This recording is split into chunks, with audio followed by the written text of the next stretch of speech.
سبحان الله وبحمده. أحبابي، والله إن بلوغ العشر الأواخر من رمضان والله إنه لنعمة. واسألوا مقبرة النسيم وسكانها لو أجابونا ماذا يقولون. والله إن أن ينسئ الله في أعمارنا فنبلغ موسم من أعظم مواسم الدنيا على الإطلاق، 10 أيام و10 لياليها أفضل ليالي العام كله. ينسأ الله في أثرك ويمد في عمرك، وقد خلطنا في 20 الأول، ووالله لا نقبل أن يكون 20 الأولى آخر حياتنا. كلنا يبغى التوبة، وكلنا يريد أن يستعتب، ونتمنى أن لو ختمنا في كل ليلتين ختمة، وبعضنا يتمنى أن لو تصدق في كل يوم صدقة. أقول كفكف دمعك وأوقف اللوم عن نفسك.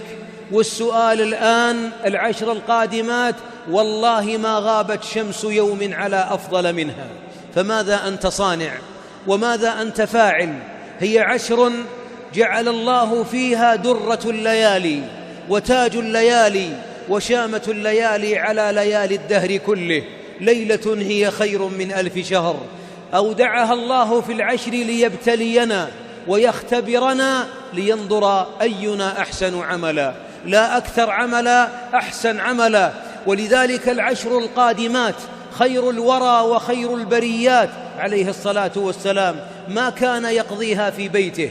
20 الأول كان ينام ويصلي، كان عليه الصلاة والسلام يخلط بين النوم واليقظة. أما في 10 الأواخر فكان يطلق الدنيا خلف ظهره، وهو أكثر منا أعمال. قائد الأمة بأبي هو وأمي يترك الدنيا خلف ظهره، يتخفف من أعمالها، يترك نساءه، ليست زوجة واحدة ولا زوجتين ولا بيت ولا بيتين، ترك 11 بيتا، وترك خلفه نساءه، وترك خلفه ما خلفه، واعتكف وضرب القبة في المسجد يناجي رب العالمين ويخلو بالمناجاة مع ربه.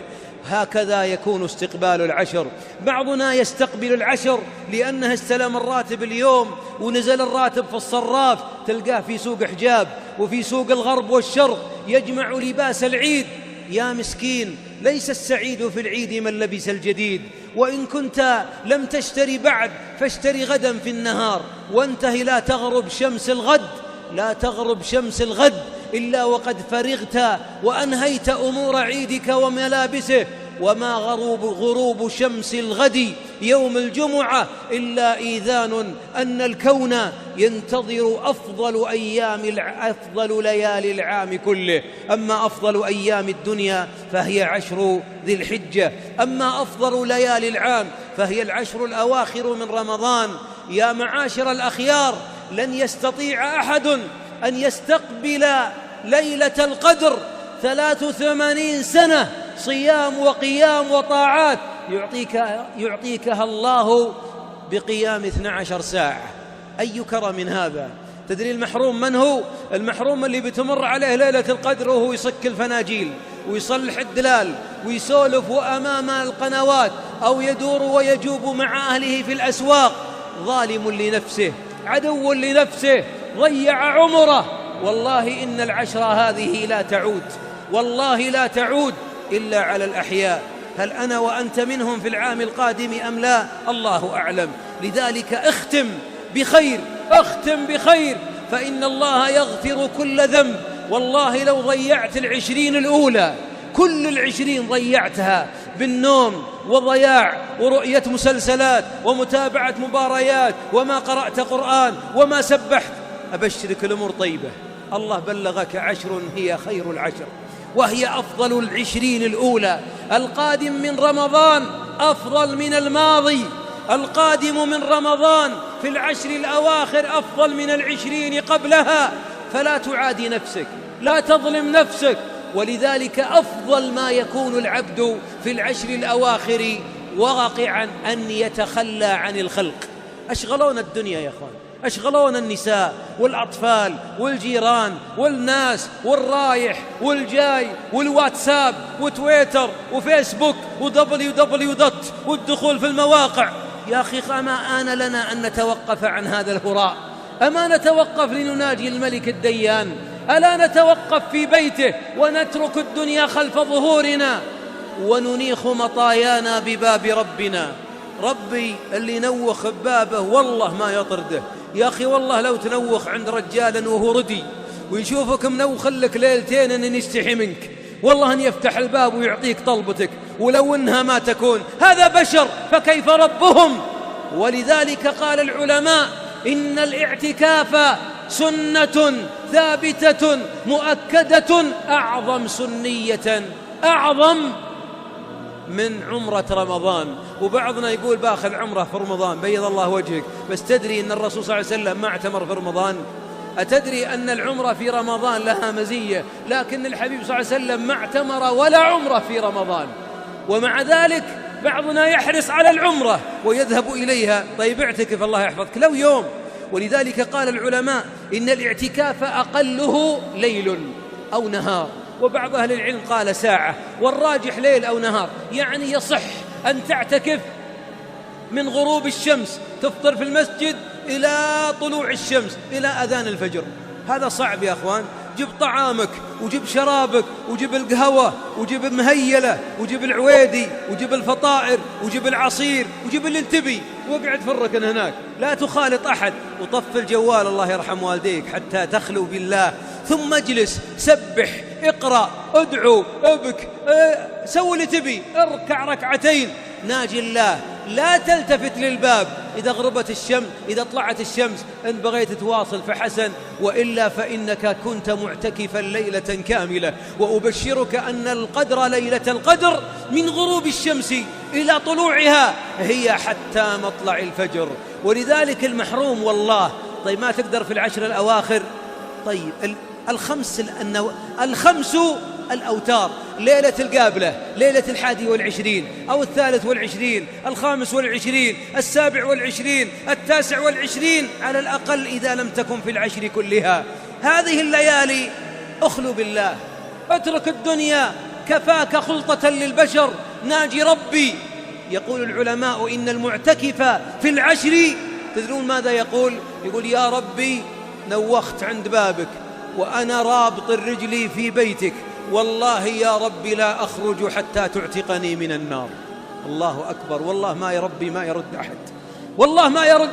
والله يا أخوان 10 أيام أسألك بالله لو يتصل عليك واحد من تجار الرياض يقول تعال أبرك عند بابي 10 أيام وابشر بفله في النسيم، تقعد 10 أيام؟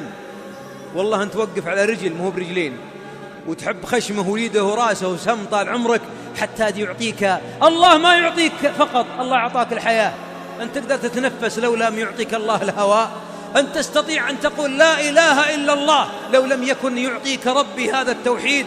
خلقك للفطرة وعلى الفطرة وهيأ الجنة لك، بل الله يريد أن يدخلك الجنة ويتوب عليك. طيب إذا فتح باب التوبة ليه ما تدخل؟ إذا فتح باب الجنة لماذا لا تدخل؟ يا أخي كم عمرك؟ كم عمري؟ أنا عمري فوق 40. يعني يا أخوان اللي يجلس ليلة القدر عمله الذي يرفع إلى الله إن قبله 83 سنة و6 أشهر. الله أكبر.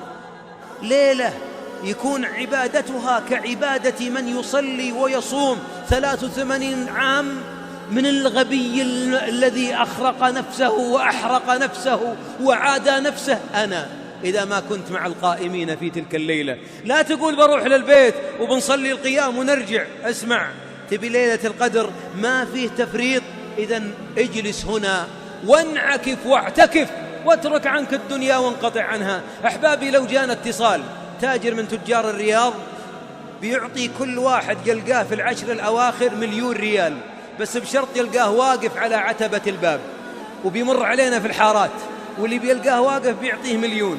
تدخل داخل بيتك؟ والله ما تدخل. وش بتقول لي؟ تقول لي يا شيخ متى بيمر؟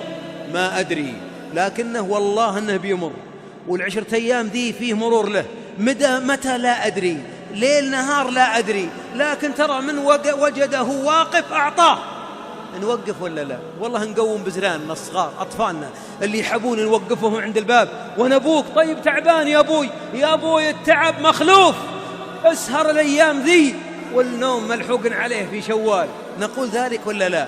هذه ليلة القدر يا أخي، اعتكف فيها وملحوق على الدنيا يا أخي، توقف عن غث الدنيا يا أخي. خالطناها حتى أمرضتنا، جمعناها وتفلتت، تاجرنا وخسرنا ولا لا؟ ورحنا في الأسهم وراحت، الله يرحمنا وإياكم، والراتب ما فيه بركة، والعالم كل ما طقيناها عدله معهم انقلبت عوجة.